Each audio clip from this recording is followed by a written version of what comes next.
गांव जैसा दिख रहा है। ये छोटा सा ही गांव है जो कि नासिक से लगभग 70-80 किलोमीटर दूर या 100 किलोमीटर दूर के दायरे में है।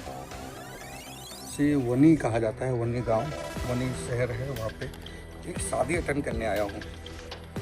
अब शादी भी ऐसी है कि उसके बारे में मैं क्या बताऊँ। कोशिश करूँगा कि आप लोग को पूरा वीडियो दिखाऊँ और बताऊँ कि किस तरह से ये शादी हो रही है और कैसे हो रही है, क्यों हो रही है। क्योंकि शादियाँ तो बहुत होती है, लेकिन स्पेशल जो चीज़ होता है उसी को कहा जाता है, उसी को न्यूज़ कहा जाता है, उसी को कवर भी किया जाता है। तो ये मेरे पीछे देखिए पंडाल है और इसी पंडाल में आज हल्दी का कार्यक्रम हो रहा है। एक लड़की है, दिखाऊंगा कौन है। आखिर में मैं मुंबई से गोरेगांव से चल के यहाँ तक क्यों आया हूँ और ये शादी अटेंड करना मेरे लिए कितना मायने रखता था, इसलिए मैं आया और आप लोगों को बताऊंगा कि किस तरह से गांव के कल्चर होते हैं और किस तरह से यह शादी का मैनेजमेंट किया जा रहा है। मुझे निमंत्रण मिला तो मुझसे रहा नहीं गया, क्योंकि शादी ही एक ऐसी चीज़ है जो कि एक रिश्तों को, एक परिवार को दूसरे परिवार से जोड़ती है। तो मुझे भी इस शादी में शामिल होने का मौका मिला, तो इसके लिए मैं सोचा कि आप लोग से इस शादी के बारे में थोड़ा सा जिक्र करूं। लेकिन दिल भरा है इस शादी में आने पे। आज हल्दी है और कल इस शादी का पूरा बारात का जो होता है सिस्टम वो होने वाला है। तो कोशिश करूँगा, मैं आपको दिखाऊंगा बीच बीच में इस शादी इतना स्पेशल क्यों है कि मुझे मुंबई से नासिक और नासिक से फिर इतना सफ़र करके यहाँ तक आना पड़ा। इसके बारे में भी मैं आप लोग को बताऊँगा। तो बने रहिए ब्लॉग से। आगे बढ़ते हैं और दिखाता हूँ कि यहाँ का जो रीति रिवाज और रस्म है वो किस तरह से हो रहा है। तो बहुत अच्छा लगेगा आप लोग को वीडियो। बारात बहुत आती है, गाजे बाजे ढोल ताशे, बड़े बड़े अमीरों की बारात होती है। तो एक ये गांव जो छोटा सा गांव देखिए वनी के पास, इसका पूरा डिटेल मैं आपको बताऊंगा। इस गांव में आया हूं तो इस गांव का जो भी डिटेल है और जिस तरह से रीति रिवाज और शादी होती है उस शादी के बारे में मैं आपको बताऊँगा। तो बने रहिए मेरे साथ, देखते हैं किस तरह से रीति रिवाज हो रहा है। देखिए वहाँ पे कुछ तैयारियाँ चालू है, तो आइए देखते हैं। लड़की वालों को एक रस्म की जाती है, जो कि मेहमान जो होते हैं वो लड़की वालों के लिए कपड़ा अगर लाते हैं तो उसे घर पर बिठाकर जो लड़की के माँ बाप है उनका टीका करके उन्हें सम्मान देते हुए उन्हें कपड़ा दिया जाता है। और वो कपड़ा पहन के हर एक रस्म की जो तैयारी होती है वो करते हैं। ये लड़की की माँ है और जो कपड़ा दे रहे हैं, और यही कपड़ा पहन के फिर वो लड़की के साथ आगे का जो हल्दी का कार्यक्रम है वो कार्यक्रम ये लोग करने वाले हैं।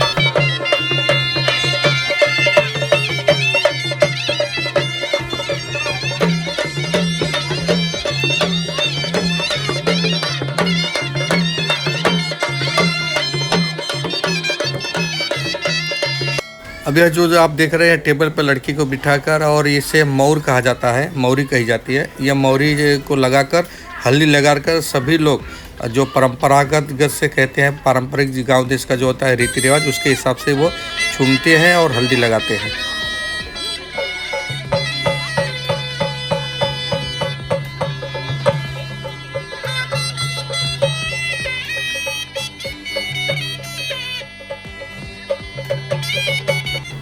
घर के बड़े बुजुर्ग, बुआ मौसी जो भी होते हैं वो सभी लोग होते हैं। ये लड़की की भाभी है और ये लड़की की मौसी है, रिश्तेदार है। सभी लोग इस तरह से हल्दी लगाते हैं और फिर हल्दी के बाद बड़ी एक रस्म होती है, वो रस्म भी मैं आपको दिखाऊंगा। ये लड़की के माँ बाप है और यही वो कौशल्या ताई है जिन्होंने इस लड़की को गोद लिया था और उसकी शादी की तैयारी कर रही है।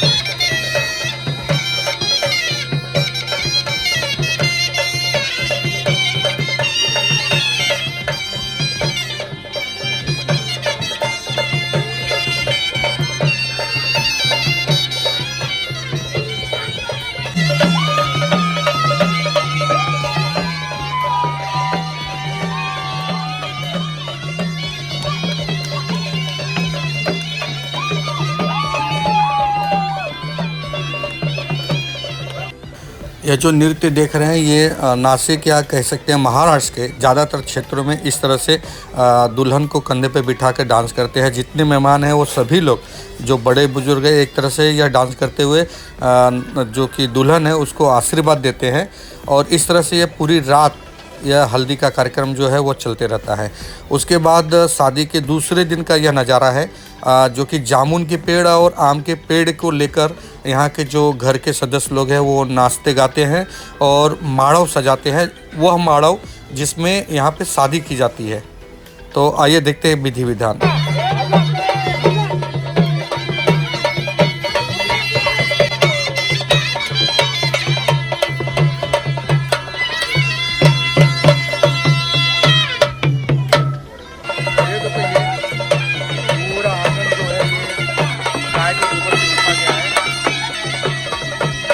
बोला था कि ये शादी में मैं इतना भावुक क्यों हो जा रहा हूँ, क्योंकि मैं एक ऐसे जगह पे आया हूँ जहाँ से शायद कोई आना भी नहीं चाहेगा, क्योंकि वनी से बहुत अंदर यह गांव है।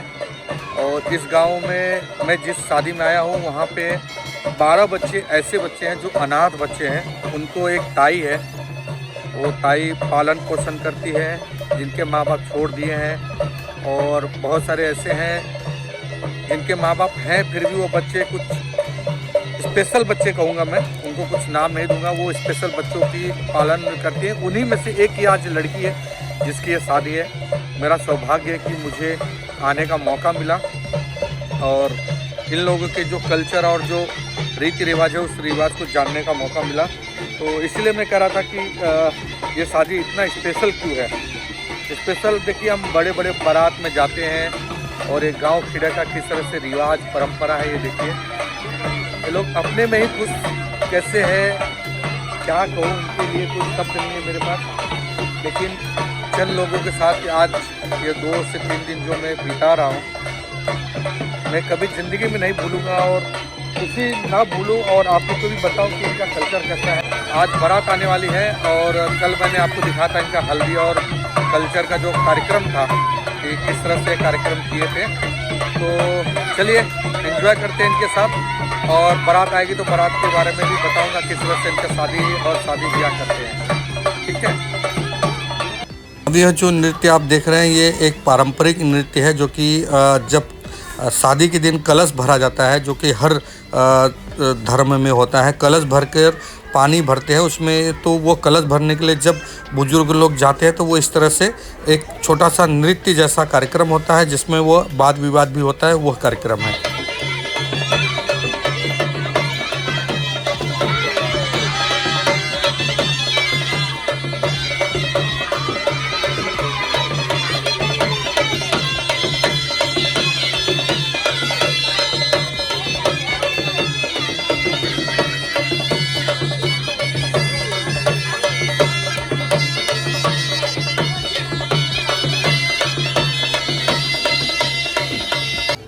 पानी भरकर जब वो आते हैं तो घर वालों से उस पानी की कीमत यानी कि शगुन के तौर पे पैसे लिया जाता है। और वही इस समय ये दोनों महिलाएं कर रही हैं, तीनों महिलाएं सभी लोग से पैसा लेंगी और फिर वो पानी इनको देंगी और उसी पानी से कलश भरा जाता है। फिर कह सकते हैं कि दुल्हन को नहलाया जाता है और बाकी का जो कार्यक्रम होता है, जो एक विधि है, उस तरह से यह पूरा कार्यक्रम और रस्म और रिवाज से यह पूरा कार्यक्रम होता है। फिर इसी कड़ी में मैं आपको आगे बताऊंगा कि यही दोनों तीनों महिलाएं हैं जो कि सभी घर के सदस्यों का मेकअप करेंगी।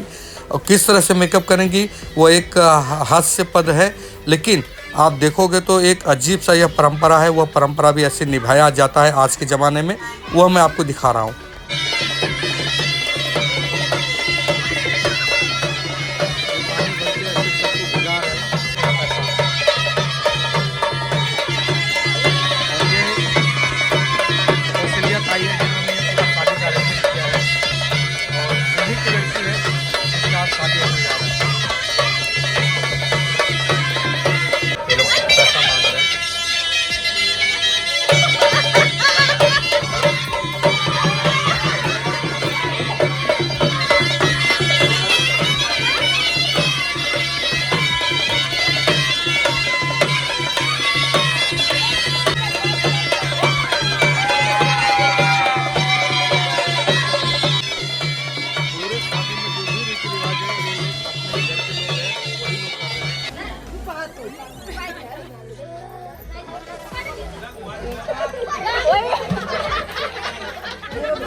तुलसी माता के पेड़ के नीचे वो जामुन का पेड़ और नारियल रख के यहीं पे कलश रख के पूजा की जाती है और पारंपरिक रीति रिवाज से सब नाचते गाते झूमते रहते हैं।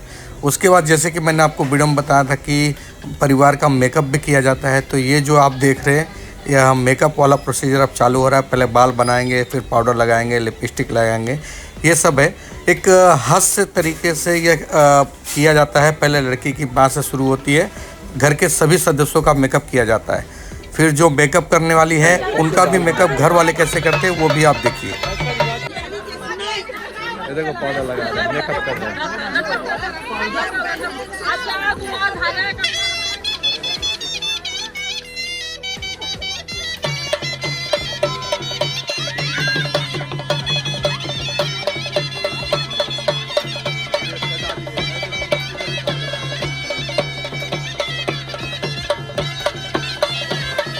सभी को पकड़ के शादी की तैयारी किया जा रहा है, सजाया जा रहा है और लाली पाउडर और ये जो परंपरा होती है।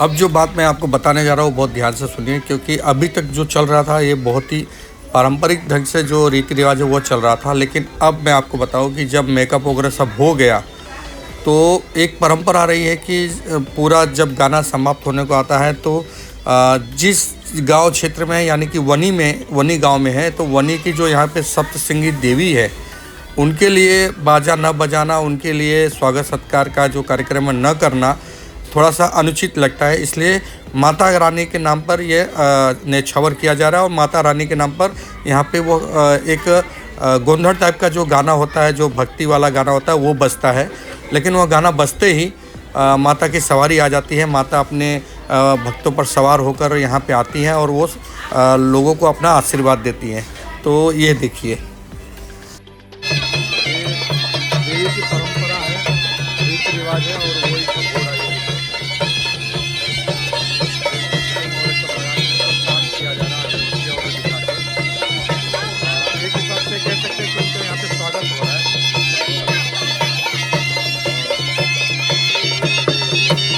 आखिरकार नाच गाना और भक्ति में होने के बाद वह समय आ गया जिस समय का सबको इंतजार था। बारात आने का वक्त हो गया है, तो बच्चों लोग को फिर से वही परंपरा जो मैंने आपको बताया था कि मेहमान कपड़े देते हैं और बच्चों लोग कपड़े पहनकर गाजा बाजा के साथ या नाचते हुए दरवाजे पे आते हैं।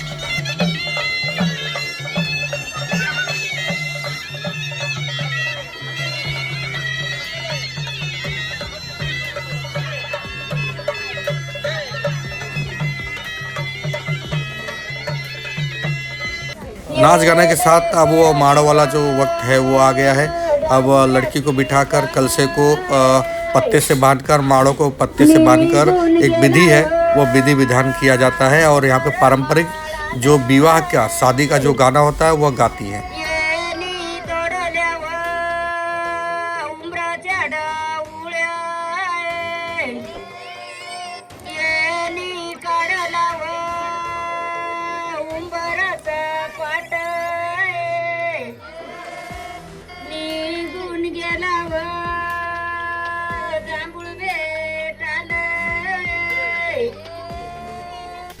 अब कलसा के बाद अब माड़ों का तैयारी हो गया है और अब बारात आने की भी तैयारी चालू है। यहाँ पर लोग आए, काफ़ी लोगों ने बहुत सारी चीज़ें दी। इससे नजराना के तौर पर लड़की को उसके परिवार के घर गृहस्थी बसाने का जो एक हमारे में भी रीति रिवाज है वो भी यहाँ पे देखने को मिला। गृहस्थी की कोई भी ऐसी चीज़ नहीं थी जो लड़की को ना दिया गया हो। बेड, कपाट, सिंगारदानी, बर्तन, सोफ़ा सेट और बहुत सारी चीज़ें हैं। वात्सल्य आश्रम की जो कौशल्या पवार जी है उनकी तरफ से कोई भी कमी इस लड़की को देने में नहीं रखा है। हालांकि ये बोलना उचित नहीं होगा क्योंकि कौशल्या जी ने कभी भी लड़कियों में और अपने में कभी फेर नहीं समझा है, चाहे वो किसी की भी लड़की हो। तो उन्होंने पूरी तैयारी एकदम अपने बेटी को जिस तरह से विदा कर रही हैं इस तरह से किया है। अब मैं आपको बताऊं कि अब बारात आने का जो समय है वो आ गया है। यहीं पे जो वनी में जगदम्ब माता का मंदिर है, उस मंदिर पे जाएंगे सभी लोग। और दूसरे के यहाँ पे जो रीति रिवाज होता है द्वार चार का या द्वार पूजा का, वो रीति रिवाज अब यहाँ से निभाया जाएगा। ये सर पर रख कर और मीठा पानी और एक यहाँ की जो चावल की पापड़ है उसको लेकर ये पूरी बारात और पूरे गांव के लोग एक साथ यहाँ से निकलेंगे। और वनी की जो माता जी है, जगदम्ब माता का जो मंदिर है, उस मंदिर पर दूल्हे से द्वारचार किया जाएगा, दूल्हे से मुलाकात होगी, नाचते गाते। यह पूरी पारंपरिक जो रीति रिवाज है यह इस गांव से लेकर मंदिर तक यही चलता रहेगा।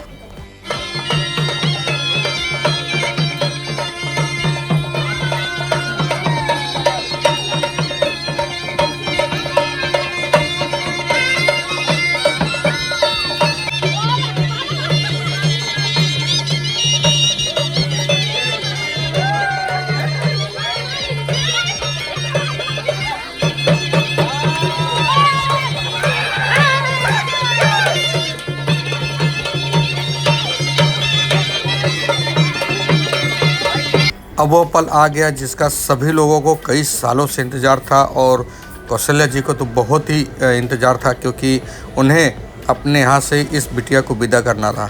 अब यह जगदम्ब माता का जो मंदिर है वनी गांव में, उस गांव के मंदिर में यहाँ पे पहुँच गए हैं। और माता का आशीर्वाद लेने के बाद एक यहाँ पे रीति रिवाज है, वो रीति रिवाज क्या है, कैसे, वो मैं आपको बता दूँ कि यहाँ पे दूल्हे को कपड़ा दिया जाता है लड़की के मामा की तरफ से। तो लड़की का मामा जो है वो जो दूल्हे को कपड़ा देगा वही कपड़ा दूल्हा पहनकर द्वार पे आता है और उसी कपड़े पे शादी होती है। और लड़के के मामा की तरफ से जो कपड़ा दिया जाता है लड़की को, वही लड़की पहनती है। तो यहाँ पे कपड़े का एक दूसरे को एक्सचेंज किया जाता है। जब तक यह रीति रिवाज नहीं हो जाता है दूल्हा का मुंह को ही नहीं देखता है।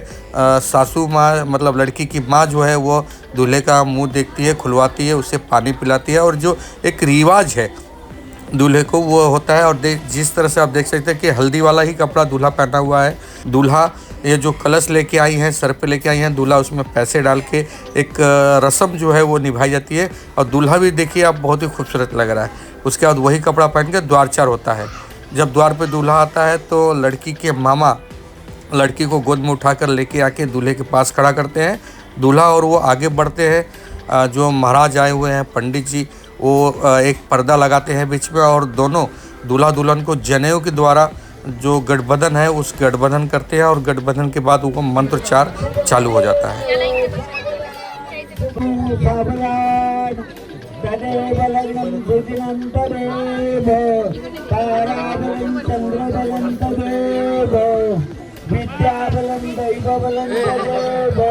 लक्ष्मी पते मनसा स्वरामी। गठबंधन के बाद जयमाल होता है। जयमाल के बाद 7 वचन के जो 7 फेरे हैं वो भी यहाँ पे बखूबी निभाया जाता है। 7 फेरों के बाद एक चीज़ मैंने यहाँ पे ज़रूर देखा है कि यहाँ पे बफर सिस्टम या टेबल कुर्सी का रिवाज आज भी नहीं है। सभी लोगों को ज़मीन पर बिठाकर भोजन कराया जाता है, चाहे वो लड़के वाले की तरफ से हो चाहे लड़की वाले की तरफ से।